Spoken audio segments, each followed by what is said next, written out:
احکام اموات غسل مسمائت مسئلہ 309 مکلف اگر میت کے بدن کو بالکل ٹھنڈا ہو جانے کے بعد اور غسل مکمل ہونے سے پہلے مس کرے یا اپنے ہاتھ پاؤں چہرے اور دوسرے اعضاء کو میت کے بدن کے کسی حصے کے ساتھ مس کرے تو نماز اور طہارت سے مشروط دوسرے تمام اعمال کے لیے اس پر غسل واجب ہوگا اور اسی غسل کو غسل مسمیت کہتے ہیں۔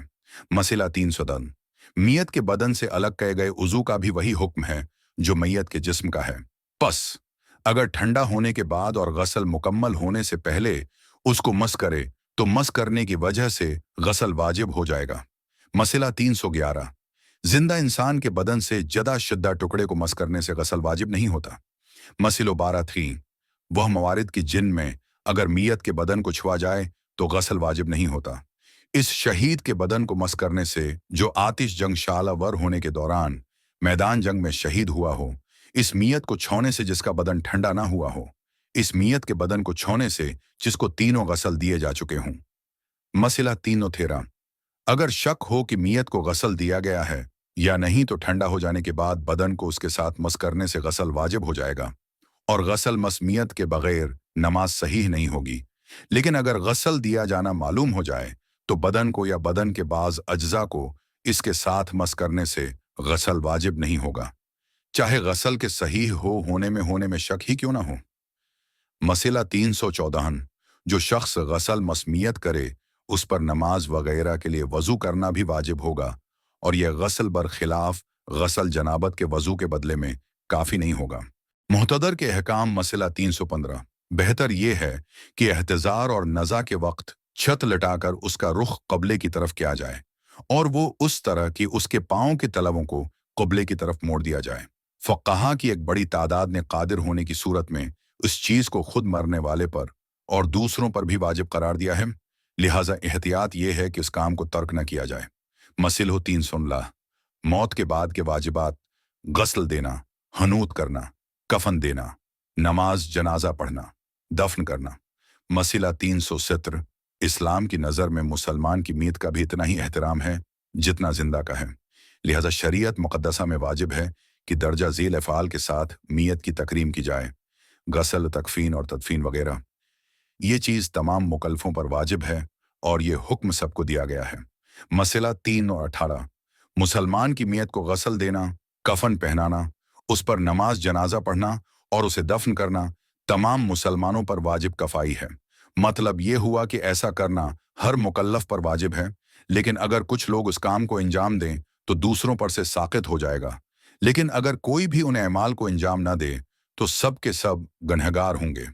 مسئلہ 319 میت کی تغسیل، تکفین، تدفین اور اس پر نماز پڑھنے کے لیے اس کے ولی سے اجازت لینا ضروری ہے۔ ولی سے مراد اس کے والدین، اولاد اور دوسرے رشتہ دار ہیں، اس ترتیب کے ساتھ جو میراث کے طبقات میں مذکور ہے۔ ہاں، شوہر اپنی بیوی کے سلسلے میں دوسروں پر اولویت رکھتا ہے۔ مسئلہ 320 اگر معلوم ہو جائے کہ تغسیل، تکفین، تدفین یا میت پر پڑھی گئی نماز باطل تھی تو اس کو دوبارہ بجا لانا واجب ہے، لیکن اگر اس کے باطل ہونے کا گمان ہو یا شک ہو کہ نماز پڑھی گئی ہے یا نہیں تو ایسی صورت میں دوسری مرتبہ اس کو بجا لانا واجب نہیں ہے۔ میت کو غسل دینا مسئلہ 331 میت کو 3 غسل دینا واجب ہیں۔ بیری کے پانی کے ساتھ یعنی پانی میں تھوڑی سی بیری مخلوط کرے، کافور کے پانی کے ساتھ یعنی پانی میں تھوڑا سا کافور ملائے، خالص پانی کے ساتھ۔ مسئلہ 352 بغسل دینے والے کی شرائط مسلمان اور شیعہ اتنا عشری ہو، بالغ ہو، عاقل ہو، غسل کے احکام سے واقف ہو، میت اور غسل دینے والے میں مذکر مؤنث کے اعتبار سے مماثلت ہو، یعنی عورت و عورت کو اور مرد مرد کو غسل دے۔ مسئلہ 323 شوہرہ اپنی بیوی کی میت کو اور بیوی اپنے شوہر کی میت کو غسل دے سکتی ہے۔ مسئلہ 324 میت کو غسل دینے میں دوسری عبادتوں کی طرح نیت کرنا واجب ہے، اس کا مطلب یہ کہ فنسل کو خدا کا حکم بجا لانے کی نیت سے دے۔ مسئلہ 325 میت کو غسل دینا واجب ہے بشرطی کا وہ مسلمان ہوا اور چاہے مرد ہو یا عورت ہو، مسلمانوں کے بچوں میں سے ہو، مسلمان سقط ہوا ہو اگر 4 مہینے کا ہو چکا ہو، پیس اگر 4 ماہ سے کم ہو تو اس کو غسل دینا واجب نہیں ہے۔ مسئلہ 326 अगर मियत का बदन या उसका कोई उज़ु नजिस हो तो पहले नजिस जगह को पाक करे, उसके बाद गसल दे। नाक से खून आ रहा हो तो अमकान की सूरत में उसको गसल देने से पहले पाक करना ज़रूरी है, और अगर खुद से खून के रुक जाने का इंतज़ार करना मुमकिन हो या तब्बी वसाइल से रोकना मुमकिन हो तो ऐसा करना वाजिब है। मसला 327, मैयत की शर्मगाह पर निगाह डालना हराम है।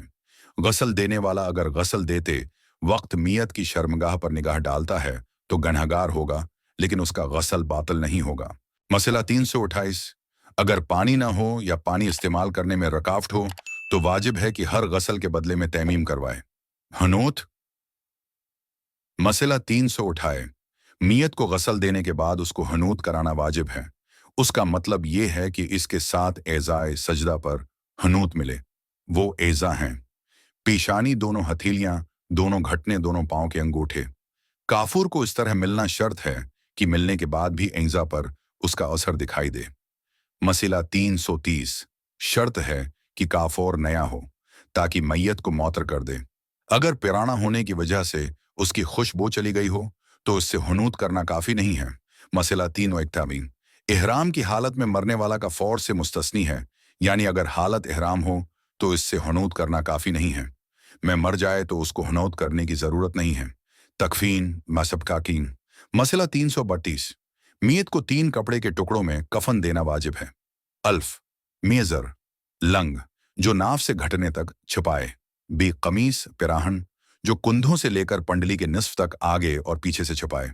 जजार, चादर जो सर के ऊपर से लेकर पांव के नीचे तक पूरे बदन को छुपाए और इस तरह की एक तरफ से लाकर दूसरी तरफ के ऊपर रखा जा सके ताकि मियत का पूरा जा सके, ताकि मियत का पूरा बदन लंबाई चौड़ाई में उसमें लपट जाए। मसला 343, कफन अगर नजिस हो जाए तो उसको पाक करना वाजिब है, चाहे नजासत मियत के बदन से निकले या बाहर से आए, या नजिस जगह को कैंची से उस तरह काट दे कि वह कफन को मायूब और नुकसान ज़दा न बनाए। बराबर अगर मियत का कफन गसल देने के बाद मियत के खून से आलूदा होकर नजिस हो जाए तो अगर कफन के उस हिस्से को जो खून आलूद है धोना या काटना या तब्दील करना मुमकिन हो तो ऐसा करना वाजिब है, और अगर ये सब मुमकिन न हो तो मियत को इसी हालत में दफन कर देना जायज़ है। मसलो 334, अगर इंसान अपने लिए कुफन खरीदे और वाजिबी और मुस्तही नमाजों के औकात में उसे फर्श बनाए और उस पर खड़े होकर नमाज पढ़े, या कुरान की तलावत के मौके पर उसे फर्श की जगह बिछाकर उस पर तलावत करे, फिर जब मरे तो उसे अपना कफन बना ले, तो ऐसा करना बिला इश्काल जायज़ है, जैसा कि कफन खरीद कर उस पर कुरानी आयात लिख कर रखना और सिर्फ कफन के तौर पर उससे इस्तिफादा करना भी उसके लिए जायज़ है। मसला 353, अगर इंसान है ने कफन अपने लिए खरीदा हो और उसे अपने वालिद या अपनी वालदा को दे दे तो उसमें कोई इश्काल नहीं है। नमाज में मसला 336, गसल, कफन और हनूत देने के बाद मंदरजा झेल तरतीब के साथ मुसलमान की मियत पर नमाज पढ़ना वाजिब है। ऐसे बच्चे की मियत पर जिसके 6 साल पूरे हो गए हों और कम से कम उसके वालिदैन में से कोई एक हो, मुसलमान हो तो इसका हुक्म नमाज के वाजिब होने में बालग का हुक्म है। मसला 333, नमाज मियत में नियत और 5 तकबीरें होती हैं जिनके दरमियान में सलवात और दुआएं पढ़ी जाती हैं। बस अगर नमाज मियत को दर्जा झेल तरतीब के साथ बजा लाए तो काफी है। अल्फ, पहली तकबीर के बाद कहे इशहदु अन ला इलाहा इल्ला अल्लाह व अन्ना मुहम्मदन रसूलुल्लाह। बी, दूसरी तकबीर के बाद कहे अल्लाहुम्मा सल्ली अला मुहम्मद व आलि मुहम्मद। जम, तीसरी तकबीर के बाद कहे दा। चौथी तकबीर के बाद अगर मर्द हो तो कहे अल्लाहुम्मा अगफिर लिल मोमिनीन वल मोमिनातु अल्लाहुम्मा अगफिर लिहाज़ल मय्यत। अगर औरत हो तो कहे अल्लाहुम्मा अगफिर लिहाज़िहिल मय्यतिया। उसके बाद 5वें तकबीर कहे और नमाज को तमाम करे। नमाज मियत के कुछ मफसल तवील तरीके भी हैं जो कुतब उदाइया में मज़कूर हैं, मुराजिया फरमाएं। मसला 338, नमाज मियत पढ़ने वाले पर वाजिब है कि कबला की तरफ रख करके खड़ा हो, मियत को अपने सामने छत लिटाए, इसका सिर दाहिनी तरफ और पांव बाएं तरफ हो। मसला 340, शर्त है कि मियत और नमाज गुजार के दरमियान हाइल यानी दीवार या पर्दा वगैरह ना हो, लेकिन अगर मियत ताबूत के अंदर हो तो उसमें कोई इश्काल नहीं है। मसला 340, मियत पर नमाज पढ़ने के लिए लबास और बदन की तहारत, बावजू होना और लिबास वगैरह का मुबाह होना शर्त नहीं है। मसला 340, अगर जानबूझ के मीत को नमाज के बगैर दफन कर दिया जाए या भूले से या किसी उज्र की बना पर ऐसा हो या दफन करने के बाद पता चले कि नमाज बातिल थी, तो इसका बदन कब्र के अंदर बिखरने से पहले कब्र के ऊपर खड़े होकर उस पर नमाज पढ़ना वाजिब है। मसला 340, मियत के ऊपर जमात के साथ नमाज पढ़ने के लिए जो शराइत नमाज जमात और इमाम जमात और दीगर नमाजों में मोतबर हैं, वो उसमें मोतबर नहीं हैं, अगरचे एहतियात मुस्तहब ये है कि इन शराइत की रियायत की जाए। दफन करना मसला 340, गज़श्ताहु एमाल यानी गसल, हुनूत, कफन और नमाज से फारिग होने के बाद मियत को ज़मीन में इस तरह दफन करना वाजिब है कि वो ज़मीन के अंदर छिप जाए, और वाजिब है कि कब्र ऐसी हो कि बदबू न फैले और बदन दर्दों से महफूज रहे। मसला 384, वाजिब है कि मियत को कब्र में दाएं पहलू के बल लटाया जाए था कि उसका चेहरा शक्म और सीना कब्ले की तरफ हों। दफन से मुताल्लिक कुछ उमूर। मसला 342, मुसलमान मियत की हड्डी जिसको गसल दिया गया हो नजस नहीं है, लेकिन उसको मिट्टी के नीचे दफन करना वाजिब है। मसला 340, मुसलमान के बदन की हड्डियों के ढांचे को फौरन दफन करना वाजिब है। उसको म्यूजियम में रखना कि देखने वालों के लिए इबरत हो जायज नहीं है। मसला 340, मुसलमानों की कब्रों को चंद मंजिला बनाना जायज है बशर्ती का ऐसा करना मुसलमान की बेएहतिरामी या कब्र खोदे जाने का मूजब न बने। मसला 349, अगर कोई होगा कनवे में गरे और इसी में मर जाए और उसके बदन को इसमें से निकालना मुमकिन न हो, तो वाजिब है कि बदन को वहीं छोड़ दिया जाए और उसी कनवे को उसकी कब्र बना दिया जाए। और अगर कनवा किसी एक की मलकियत ना हो, या अगर हो तो मालिक उसको बंद कर देने पर राजी हो जाए, तो उसको बंद करना और गैर मुस्तामल कर देना काफी है। मसला 356, दफन के दिन कब्र पर पानी छिड़कना मुस्तहब है, लेकिन उसके बाद बाकस रजा छिड़कने में कोई इश्काल नहीं है। कब्र खोदने के अहकाम। मसला 350, मीत की कब्र खोदना जायज नहीं है, खुसूसन अगर शरई अहकाम और उसूलों के मुताबिक उसको दफन किया गया हो, जैसा कि मुसलमानों की कब्रों को मुनहदम करना और उन्हें खोदना जायज नहीं है, चाहे ये काम गलियों को कशादा करने के लिए ही क्यों ना हो। और अगर कहीं कब्र खर जाए और मुसलमान मीत का बदन जाहिर हो जाए या उसकी हड्डियां बोसीदा ना हुई हों, तो उसको फिर से दफन करना वाजिब है। मसला 350, अगर कब्र के अंदर की चीजों जैसे मियत के बदन और उसकी हड्डियों की तस्वीरें टेलीविजन के लिए लेना कब्र खोदे बगैर या खोले बगैर या जनाजे को बाहर निकाले बगैर मुमकिन हो, तो इस काम को कब्र खोदना नहीं कहा जाएगा। मसला 352, मियत की हड्डियां अगर खाक में तब्दील हो जाएं, तो दूसरी मियत को दफन करने के लिए कब्र खोदने में कोई रुकावट नहीं है।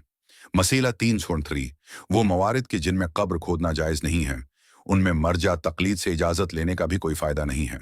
शहीद के अहकाम। मसला 356, शहीद की मैयत को गसल और कफन देना साकित है, उसकी कोई जरूरत नहीं है। मसला 355, शहीद से मुराद वो शख्स है जो जंग के मैदान है में कत्ल हो बनाबर न में कत्ल हो बनाबर अगर सरहदी इलाके फरका हक्का और बागी गरवा के दरमियान जंग का मैदान कहलाते हों, तो नीन फरका हक्का के जो इश्खास उन इलाकों में कत्ल कर दिए जाते हैं उनका हुक्म शहीद का है, लेकिन जो शख्स मैदान जंग के अलावा कत्ल हो, अगरचे उसके लिए शहीद का ही अज्र व सवाब है, लेकिन शहीद के खास अहकाम उसके हक में जारी नहीं होंगे, जैसे वो इश्खास जो दुनिया भर में कहीं भी अहकाम इस्लामी के नफाज की खातिर या मज़ाहिरों में मारे जाते हैं। मादूम के अहकाम। मसला 356, वो मुसलमान जिसको फांसी या मौत की सजा दी गई हो, उसका हुक्म वही है जो दूसरे मुसलमानों का है। इस पर वो तमाम इस्लामी अहकाम व उसूल जारी होंगे जो होंगे दूसरे मुसलमानों की मीतों पर जारी होते हैं। अहकाम अमवात से जड़े कुछ उमूर। मसला 355, मियत के लिए मुमासिलत की शर्त सिर्फ गसल से मखसूस है। अगर मुमासिल के जरिए मियत को गसल दिलवाना मुमकिन हो, तो गैर मुमासिल के लिए उसको गसल देना जायज नहीं है, बल्कि उसका गसल बातिल होगा। यानी मियाँ बीवी के अलावा मर्द को मर्द और औरत को औरत ही गसल दे, रह गया कफन पहनाना और दफन करना, तो इनमें मुमासिलत शर्त नहीं है। मसला 350, मीत की तजहीज़ के लिए लाजमी उमूर जैसे तगसील व तकफीन और तदफीन अगर मामूल के मुताबिक हों, तो बच्चे के वली के इज़्न पर मौकूफ नहीं है और उसमें कोई इश्काल नहीं है कि वारिसों के दरमियान छोटे भी मौजूद हैं। बना बराए मियत के घर में उसको गस्ल व कफन देने में चाहे मियत का कोई वसी ना हो या उसके बच्चे छोटे छोटे हों। मसला 300 इनस्ट औरतें जनाजे की तशिया और उसको उठाने में शरकत कर सकती हैं।